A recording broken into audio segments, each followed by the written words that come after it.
मसूरी में कैबिनेट मंत्री गणेश जोशी ने पत्रकार वार्ता करते हुए कांग्रेस और इंडिया गठबंधन पर हमला बोला। उन्होंने कहा कि कांग्रेस और इंडिया गठबंधन डूबता हुआ जहाज है और सभी लोग डूबते हुए जहाज से उतरना चाहते हैं।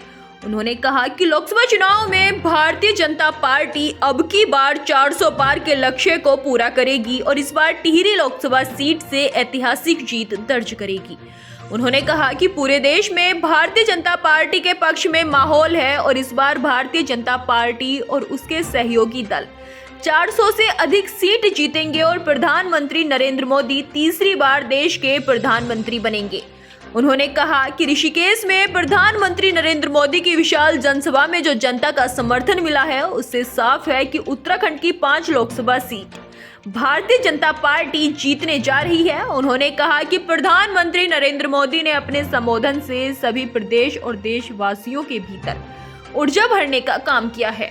उन्होंने कहा कि आज इंडिया गठबंधन के नाम पर एकत्रित होकर मोदी की जीत के कारवां को रोकने के लिए खड़े हुए जिनकी आपस की विचारधारा ही एक नहीं है। उन्होंने कहा कि भारतीय जनता पार्टी ने राम के नाम पर देश को जोड़ने का काम किया है। 500 साल की तपस्या के बाद श्री राम अपने स्थान पर विराजे हैं और राम का आशीर्वाद भी भारतीय जनता पार्टी के साथ है और देश में भारतीय जनता पार्टी के सभी प्रत्याशी भारी मतों से जीत दर्ज करने जा रहे हैं।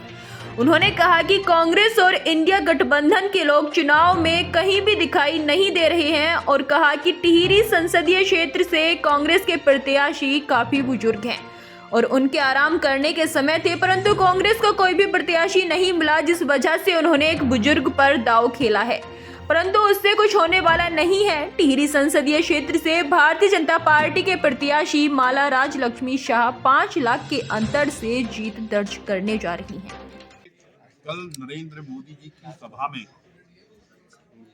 पौड़ी, हरिद्वार और टिहरी लोकसभा की जनता वहां पर थी और भारी गर्मी के बावजूद जो जन सैलाब वहां पर था और मोदी जी ने जो आह्वान किया है, लोगों के अंदर एक ऊर्जा भरी है और वो ऊर्जा जो 400 प्लस का नारा मोदी जी ने दिया है वो साकार होने जा रहा है। उत्तराखंड की पांचों सीटें 5-5 लाख से अधिक वोटों से भारतीय जनता पार्टी जीतने वाली है। पर क्या है, क्या किस्सा है, वो जो बाल वो है वो सामने आ जाएंगे। आज वो लोग जिनकी विचारधारा एक नहीं है, जिनकी सोच एक नहीं है, जो राज्यों में एक दूसरे को पानी पी के कोसते हैं, मोदी का भूत उनको दिखाई देता है हर समय और मोदी के भय से भी एकजुट हो रखे हैं, लेकिन कुछ होने वाला नहीं है। मैं कल एक चैनल में सर्वे देख रहा था, भारतीय जनता पार्टी पूरे बहुमत के साथ चुनाव जीतने वाली है।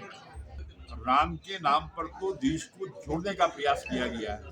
भगवान राम तो 140 करोड़ देशवासियों की आस्था का केंद्र है और इनको भी निमंत्रण दिए गए थे, इनको भी आमंत्रण वहां के आईजी ने दिया था, ये नहीं गए, लेकिन आज उनको भी राम याद आ रहे। उनको मालूम है कि हमसे गलती हो गई, प्रभु राम की कृपा से, क्योंकि 500 साल की तपस्या के बाद प्रभु राम अपने आसन पर विराजे हैं।